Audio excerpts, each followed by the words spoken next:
नेपाली राजनीतिमा मटन काजी अथवा बाख्रा चोर भन्ने बित्तिकै तपाईँको दिमागमा कसको नाम आउँछ? गगन थापाको नाम आउँछ नि है। उहाँ आफैले पनि भन्नुहुन्छ बाटोघाटोमा कहीँ हिँड्दाखेरि बाख्रा देख्यो भने तर्सिन्छु। उहाँले एउटा पोस्ट हाल्ने बित्तिकै 80% भन्दा बढी कमेन्टहरू प्राय बाख्रासँगै जोडिएकै आउँछन् है।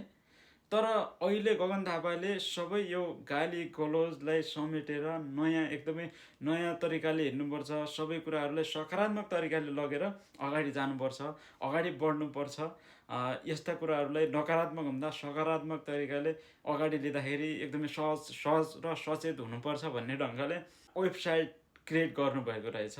mutton.world भनेर सर्च गर्नुभयो भने उहाँको नाम, गगन थापाको केस के हो, बाख्रा केस के हो, बाख्राको केस के रहेछ, खासमा उहाँले बाख्रा चोर्नु नै भएको हो कि अनुदान ल्याएर खानु नै भएको हो कि, गगन थापा कहाँबाट उम्मेदवारी उठ्दै हुनुहुन्छ, गगन थापाको राजनीति कहिलेदेखि भएको, लगायतका सम्पूर्ण विवरणहरू तपाईँहरूले पाउनुहुन्छ।